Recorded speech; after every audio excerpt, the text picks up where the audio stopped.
Hello friends, అంతా ఎలా ఉన్నారు? కువైట్లో అయితే అగ్ని ప్రమాదాలు ఎక్కువగా జరుగుతున్నాయి.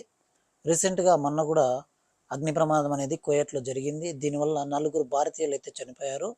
ఇద్దరు భార్యాభర్తలు, వాళ్ళకున్న ఇద్దరు పిల్లలు, ఒక పాప ఒక బాబు చనిపోయారనమాట. ఇదైతే జరిగింది కువైట్లో రీసెంట్గా. ఇది ఏం జరిగిందంటే, అక్కడ మంటలు చెలరేగి ఇంట్లో పొగంతా అల్లుకుపోయింది.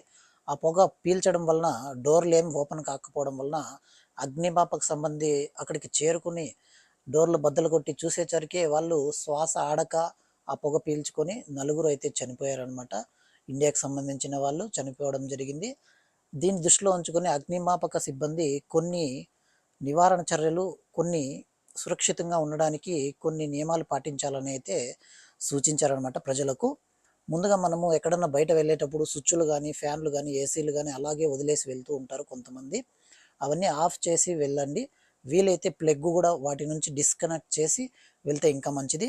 ఇంకోటి, ఫ్రిడ్జ్ అయితే ఆఫ్ చేయడానికి వీలుండదు. ఎందుకంటే అందులో ఉన్న పదార్థాలు చెడిపోతాయి కాబట్టి ఫ్రిడ్జ్ అయితే ఆఫ్ చేయడానికి వీలుండదు. ఇంకా మిగతాటివి ఏంటివన్నా ఫోన్ ఛార్జర్లు కానీ, ఇవి లైట్లు కానీ, ఫ్యాన్లు కానీ, ఏసీలు కానీ ఇటువంటివి కొద్దిగా జాగ్రత్తగా తీసుకుంటే మంచిది. అదేవిధంగా రెగ్యులేటర్ ఏదైతే ఉంటుందో వంటగదిలో గ్యాస్ సిలిండర్ నుంచి అది ఆఫ్ ఉందా లేదా, వీలైతే రెగ్యులేటర్ కూడా రిమూవ్ చేయడం ఇంకా మంచిది. సాఫర్ వెళ్ళేటప్పుడు కానీ, ఎక్కడన్నా చాలాసేపు బయట వెళ్ళిపోతాము అన్న టైంలో ఇలా ఇటువంటి జాగ్రత్తలు అయితే తీసుకోవాలని అయితే కువైట్లోని అగ్నిమాపక సిబ్బంది అయితే తెలియజేయడం జరిగింది.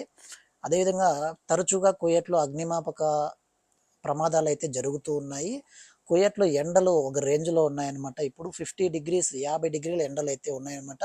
ఈ ఎండ కారణంగా వేడిగాలులు ఎక్కువగా ఉన్నాయి. దీనివల్ల మనకు కొద్దిగా నిప్పు రాజేసుకున్నా కూడా అది పెద్ద ప్రమాదంగా ఏర్పడడానికి అవకాశం అయితే ఉంది చాలా వరకు కువైట్లోనే. కాబట్టి కువైట్లో ఉన్న మన భారతీయులు కావచ్చు, ఇంకా మిగతా వారు కావచ్చు, ప్రభుత్వం ఏదైతే నియమాలు, జాగ్రత్తలు తీసుకోవాలని చెప్పారో వాటిని పాటించి జాగ్రత్తగా ఉండాలని ఈ వీడియో ద్వారా మనమైతే తెలియజేస్తున్నాము.